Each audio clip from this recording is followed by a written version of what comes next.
आज बनैबी फूलकोबी गोटे नुआ रेसिपी। आशा करुँच 100% आपको ये रेसिपी भल लगे। भिडटी को शेष पर्यटन देखते, चैनल को नुआ आसते सब्सक्राइब कर दिखाँ। Hello friends, welcome to my channel Odia style रोसई को। मैं गोटे फ्रेश फूलकोबी नहीं तार पाखुड़ा गुड़ी अलग अलग करदेवी, छोट बड़ हेल्ले भी चलो।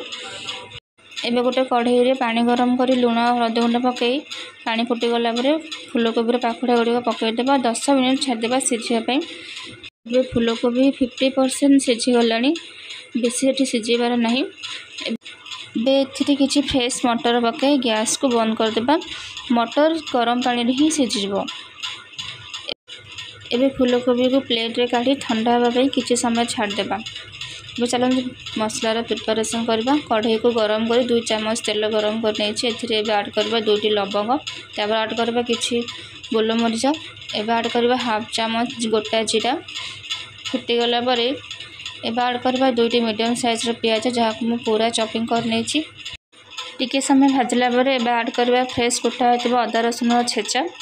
भल भाव में मिसईदेवा। किसी समय भाजवा पर से पर्यटन भाजवा जो पर्यटन पियाज और रसुन कंचा फ्लेवर न जाए, कलर चेंज न होती। देखु एबे कलर चेंज हो आसला। एबे ऐड करवा हाफ चामच हलदी गुंड, तापर ऐड करवा Kashmir red chilli powder half चामच।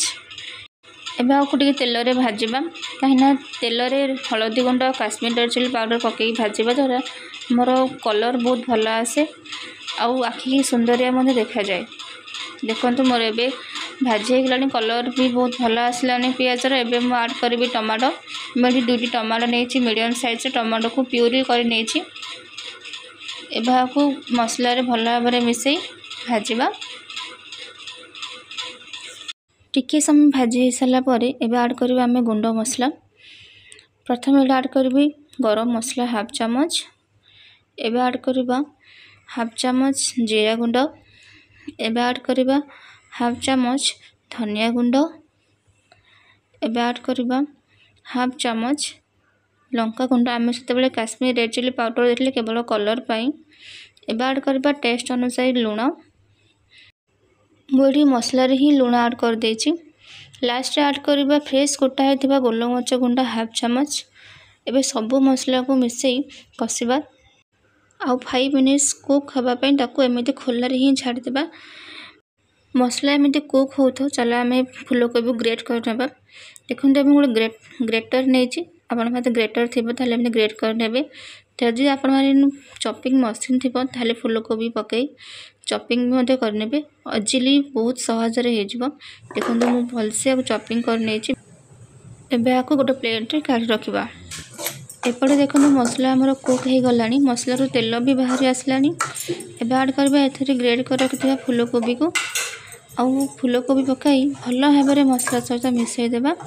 एबे एथरे ऐड करबा फूलकोबी सहित सिझाइथिबा मटर को। मटर पकाई भल भाव में मिसई देबा आउ लो टू फ्लेम रे 10 ରୁ 15 मिनिट आको भाजवा। मझे मझे एमती एपट सेपट कर दौथिबे, नहले तले लागिगले टेस्ट बहुत खराब हो जिवो। टिके समय भाजला परे एबे हम ऐड करबा कंचा लंका आउ किछि फ्रेश धनिया पत्र। एबे रेडी हो गला फूलकोबी नुआ रेसिपी फूलकोबी कीमा। एबे आको प्लेट रे सर्व करबा।